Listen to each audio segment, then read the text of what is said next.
Your child means nothing to us." My father's voice was calm, detached, like he wasn't erasing an entire bloodline with 6 words. "My name is Rachel Morgan, 34, a financial analyst from Portland, Oregon.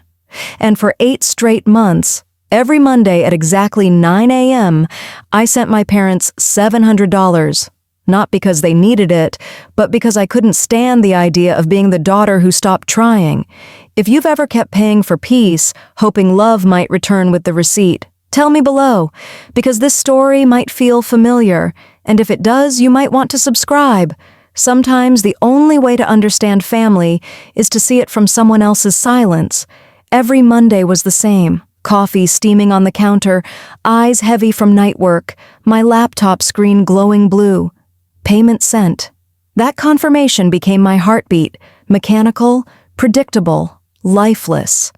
They never thanked me. Not once. But when their car broke down, I paid the mechanic. When their electric bill was overdue, I paid it before they even asked. When Mom needed her prescription refilled, I handled it between meetings. It wasn't generosity. It was control. Theirs, not mine. I told myself I was being a good daughter, but deep down, I knew I was just keeping the peace. Because when you grow up in a house where love feels conditional, silence becomes survival.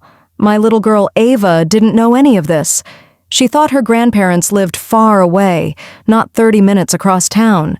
She'd spin in the living room, her skirt glittering in the sunlight, and ask, "Mommy, do you think Grandma and Grandpa will come this time?"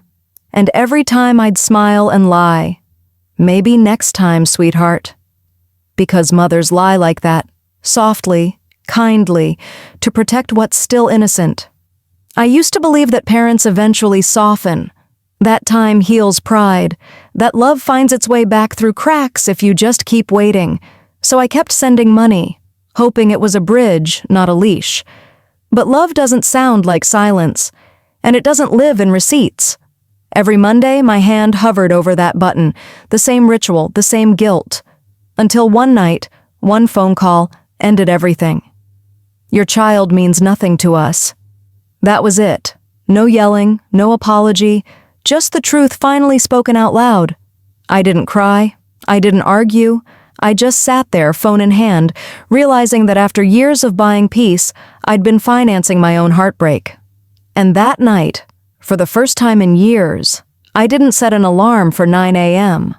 The next morning, sunlight spilled through the kitchen blinds, hitting the stack of unopened bills on the counter. Ava's laughter echoed from the living room, soft, innocent, untouched by everything I was trying to protect her from. Her birthday was coming up. 6 years old. She'd been talking about it for weeks, rehearsing her wish, counting her guests on her tiny fingers. She wanted a bouncy castle, pink balloons, lemonade in mason jars, and she wanted her grandparents. "Do you think they'll come this time, Mommy?" she asked, her voice full of hope that made me ache. I smiled like I always did, steady and soft. "Maybe, sweetheart. Let's wait and see." Because what else could I say? That the people who gave me life couldn't even give her a phone call? I threw myself into party prep like it could fix something, stringing up paper streamers, baking cupcakes, wrapping presents in gold ribbon. The backyard smelled like sugar and sunscreen. Music played from my phone. For a moment, it felt almost perfect. By 2 o'clock, the guests started arriving. Co-workers, neighbors, Ava's classmates.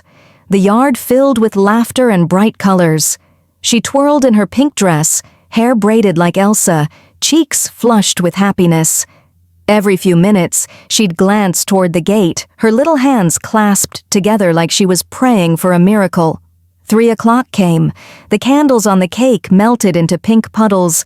Still no call, no text, no car pulling up the driveway. Ava's smile started to fade. "Mommy," she said softly, "maybe they're just late?" "Maybe," I whispered, forcing the words out like air through a crack. "Maybe traffic's bad." But we both knew the truth. There was no traffic.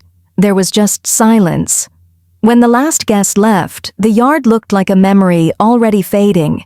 Half-popped balloons, Cupcake crumbs, a single streamer swaying in the breeze. Ava sat on the porch steps, her sparkly shoes dangling above the grass, clutching a half-eaten cupcake. "Maybe they forgot," she said. I knelt beside her, brushing hair from her face. "Maybe," I whispered, kissing her forehead. "But we still had fun, didn't we?" She nodded, her lashes heavy, her voice small. "Yeah, Mommy." We did. After I tucked her into bed, I sat in the living room scrolling through the photos. Ava's bright smile, her friends dancing, sunlight catching on her curls. Every photo was proof that I'd tried, that I'd built joy out of what they refused to give. Then my phone buzzed. A new message from Mom. "Tell Ava happy birthday from us." That was it. No punctuation, no emotion. Just words stripped of warmth like a receipt from a store I no longer shopped at. I stared at the screen until the edges blurred. Then, against every instinct, I called. Dad answered. His tone was sharp, impatient, like I'd interrupted his peace. "What is it, Rachel?" "Why didn't you come today?" I asked quietly. "She waited for you." A pause. A sigh that sounded like disgust. "We didn't feel like it." "Dad," I said, my voice trembling now. "She made you a card." She... And then, the words that ended everything. "Your child means nothing to us." He hung up before I could breathe, before my mind could catch up to what my heart already knew. I sat there in the dark, the hum of the refrigerator filling the silence, the phone still pressed to my ear. Ava's drawings fluttered on the fridge. Stick figures smiling, holding hands, in a world that didn't exist. For a long time, I didn't move. I just whispered into the quiet, "Okay." And somewhere deep inside me, something finally broke. Not in anger, but in release. I don't know how long I sat there after that call. Minutes, hours, maybe the whole night. The house was dark except for the soft hum of the refrigerator and the faint glow of the kitchen clock. 9:07 p.m., the same time I used to check my Monday payments. For years, that number, 9 a.m., had ruled my life. It wasn't just a schedule, it was a ritual of guilt. My way of saying, I'm still here, I still care, I still owe you something. But sitting there that night, my hands trembling, I realized I didn't owe them a damn thing. Ava was asleep down the hall, her small breaths steady and pure. I stood, poured the leftover lemonade down the sink, and stared at the reflection in the kitchen window, a woman I barely recognized, eyes swollen, hair undone, a faint shadow of who I used to be. I whispered to my reflection, "It's over." Not like a threat, more like a promise. Then I did something I'd never dared to do. I reached for my phone. The screen lit up with familiar numbers, the bank app, my transaction history. Each line told a story, rent, utilities, groceries, insurance, all attached to their names. Each one a thread tying me back to a house that never felt like home. My thumb hovered over the first line, cancel. Confirm click. It felt small, but powerful, like cutting a puppet string. Then the next, click, cancel. Confirm. The shaking in my hands began to fade, replaced by something else. Calm. Not happiness, not anger, just stillness. By the time I reached the last line, automatic transfer, $700 every Monday at 9 a.m., my heart had slowed, my breathing was steady. I hesitated for just a second, then tapped delete. The screen blinked, and just like that, 8 months of habit disappeared. For a moment the room was silent. Then the fridge groaned, the pipes whispered, the world moved again. But something inside me stayed perfectly still. I had finally stopped paying for peace. And that's when my phone buzzed. A text. From Mom. "Can you order us dinner? Nothing fancy, just Chinese or something. We don't have food in the house." I stared at it, my pulse steady now. 40 minutes. That's how long it took for them to notice. 40 minutes after erasing my daughter, they wanted takeout. My thumb hovered over the screen. I could have said something. Anything. A warning. a goodbye. But I didn't. I locked the phone, set it face down on the counter. Instead, I walked to Ava's room. She was curled up under her blanket, her hand clutching the stuffed rabbit she called Hope. Her hair fanned across the pillow, her face peaceful, unaware. I sat on the edge of her bed, brushing a strand from her cheek. "Never again," I whispered, not to her, but to myself. That was the moment the guilt died. I realized I didn't owe them explanations, apologies, or another cent of my hard-earned peace. My silence would be my revenge, soft, final, and absolute.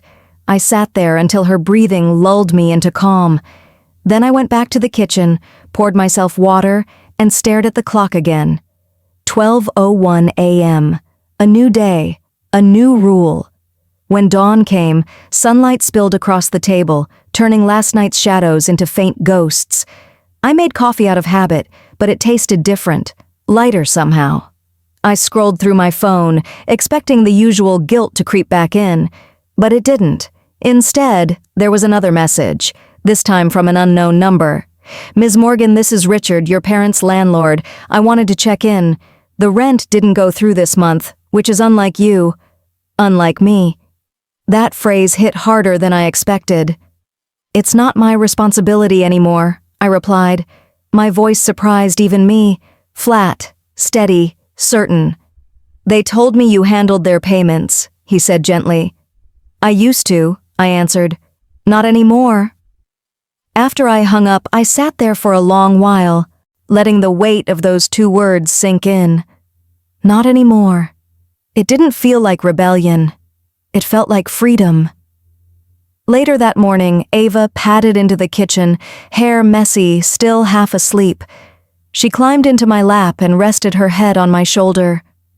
"Mommy," she mumbled, "can we go to the park today?" "Yeah," I said softly. "We can go anywhere you want." Because for the first time in years, I could. No more payments, no more apologies, no more pretending that love was something I could earn. And as she smiled, sunlight warming her cheeks, I realized something simple and terrifying. I had been funding my own unhappiness. Now I was finally done paying for it. For 2 days, the silence held. No calls, no messages, no demands, just peace, fragile, new, and terrifying in its own way. I kept waiting for the guilt to return, but it didn't. Instead, there was space, wide, empty space where fear used to live. On the third morning, the phone rang. "Penelope? Sorry, Rachel Morgan?" A man's voice said. "This is Richard again, your parents' landlord." I sighed, already bracing for it. "They've been told to vacate within 30 days. I'm sorry it came to this." I stared out the window at the gray sky. "Don't be," I said quietly. "Some lessons don't come cheap." After we hung up, I felt nothing. No satisfaction, no pity, just stillness. But stillness doesn't last long in a family that feeds on drama. At 10 o'clock that morning, my brother Ryan called. "Mom says you've lost your mind," he started, his tone caught somewhere between disbelief and relief. "Define lost," I said, sipping coffee. "She told me you've cut them off." "I have." There was silence, then a small laugh, one I hadn't heard in years. "Good," he said. I stopped too. I blinked. "You what?" "I've been sending them money too," he admitted. "Not as much as you. A few hundred a month, groceries, gas.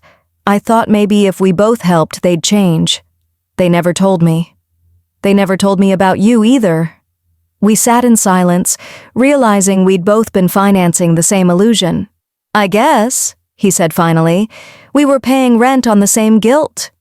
I smiled, small, sad, but real. "Not anymore." And for the first time in years, I didn't feel alone.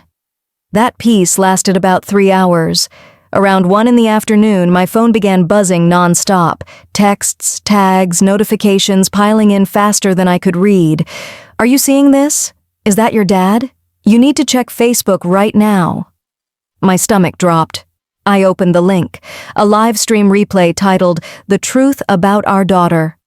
The thumbnail showed my mother clutching a tissue, mascara perfectly smudged like a movie scene rehearsed too many times. My father sat beside her, arms crossed, expression hard. I pressed play. Mom sniffled dramatically. "We've always supported Rachel through everything," she said, her voice trembling just enough.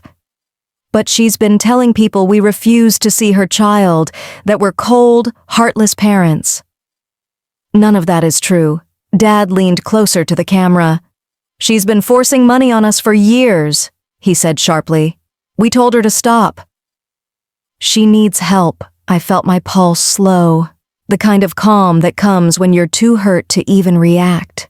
Then, at the end, my father held up a printed photo of Ava in her pink birthday dress, and with that same empty calm I knew too well, he said, "This child does not exist to us." The air left my lungs. I stared at the screen, frozen. The sound of the refrigerator hum filled the silence like static in my ears. "Rachel?" Ryan's voice came through the phone. "Don't watch it."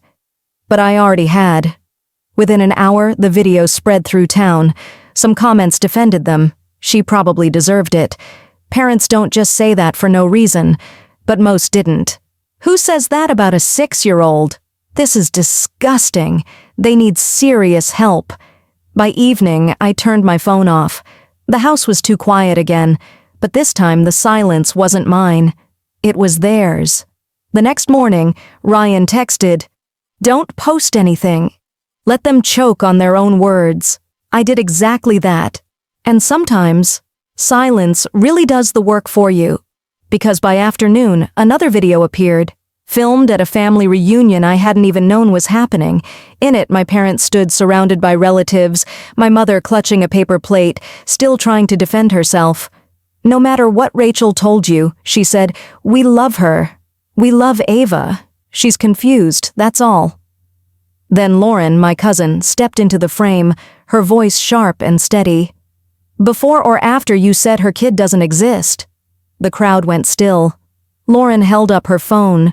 From its tiny speaker came my father's recorded voice, the same one that had gutted me days before. "Your child means nothing to us." Gasps, a collective intake of air.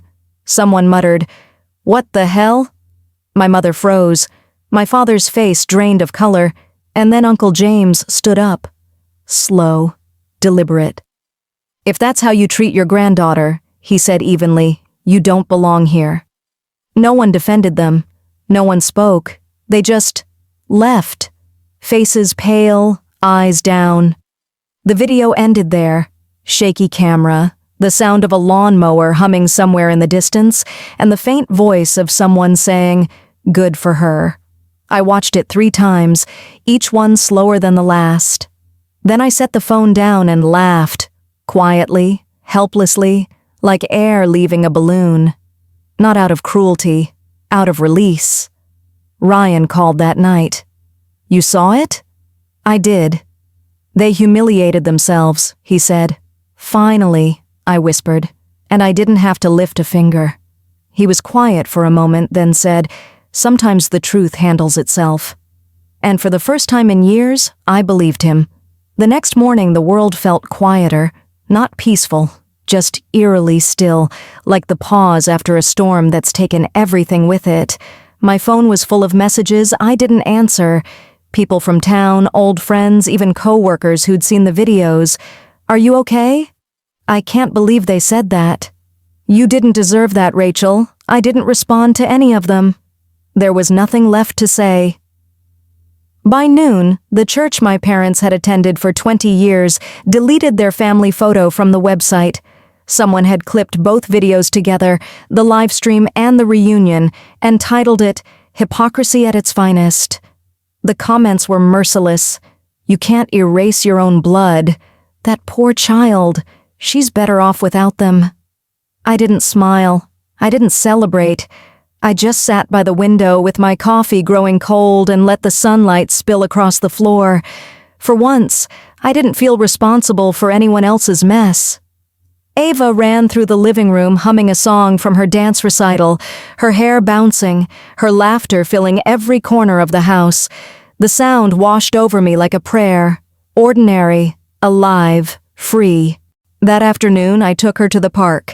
The air smelled of rain and chalk dust. She drew stars on the sidewalk with her favorite blue chalk. "This one's for Uncle Ryan," she said, grinning, "and this one's for you." I smiled, heart aching in the best possible way. Freedom doesn't always roar. Sometimes it hums softly while your child laughs under the sun. When we got home, I found an envelope in the mailbox. Cream-colored paper, my name written neatly across the front in looping handwriting I recognized immediately. Aunt Virginia. Inside was a short note. "They chose pride over love. You chose your child. That's what family is supposed to look like." I read it twice, maybe 3 times, then folded it carefully and slipped it into a drawer. Some victories don't need applause. They just need to be witnessed. That evening, Ryan stopped by with groceries, bread, milk, flowers tucked under his arm. "You look lighter," he said, setting the bags on the counter. "Maybe I am." We laughed quietly, the kind of laughter that only comes when pain finally loosens its grip. We ate dinner together. Nothing fancy, just pasta and garlic bread. Ava told him about the park, about her chalk stars, about how Grandma and Grandpa missed the best party ever. Ryan smiled but didn't say anything. We both knew there was no point explaining what kind of absence that was. Later, while Ava colored at the table, Ryan leaned back in his chair. "You know," he said, "I think they're scared now. Not because of what people think, but because they can't reach you anymore." I looked at him, realizing how right he was. For years, guilt had been their language, but now I'd stopped speaking it. After he left, the house was quiet again, but it didn't feel empty. It felt earned. I tucked Ava into bed, brushed her hair from her face. "Mommy," she mumbled, half asleep, "can Nana and Grandpa come next year?" I hesitated for a moment, then said softly, "No, sweetheart. They won't be coming anymore." She yawned, eyes closing. "That's okay," she murmured. "We can invite Uncle Ryan instead." I smiled, my throat tight. "Yeah, baby. That sounds perfect." When I turned off the light, I stood by her door for a long time, watching her chest rise and fall beneath the glow of her nightlight. The silence that filled the house no longer felt like punishment. It felt like protection. I understood now that love without respect isn't love. It's control wearing a mask. And I had finally taken the mask off. For the first time in years, I didn't dread tomorrow. I didn't owe anyone peace but us. My parents had chosen pride. I chose freedom, and that choice, quiet, steady, final, was the loudest revenge I could ever give. The following week, everything felt different. Not louder, not happier, just calm. The kind of calm that comes when you stop running from what's true. The mornings were quiet again, no phone buzzing, no reminders, no obligations waiting at 9 a.m. Just the smell of coffee and the sound of Ava's little feet padding across the kitchen floor. She sat at the table, spreading jam on her toast with careful concentration. "Mommy?" she said. "Can we make pancakes next Monday instead?" I smiled. "Yeah, baby." Pancakes sound perfect. Mondays had finally become ours again. Later that weekend, we visited Aunt Virginia for lunch. The house smelled like lemon pie and sunlight. She hugged me tight, then looked me straight in the eyes. "Peace looks good on you, Rachel," she said softly. I didn't answer. I just smiled, because for the first time in my life, I believed it. Over dessert, she slipped an envelope into my hand. Inside was a single line written in her graceful handwriting, "Kindness with boundaries is strength." I carried those words home, folded neatly in my pocket. That night, after Ava fell asleep, I sat by her door, listening to her quiet breathing, watching the soft light flicker across the walls.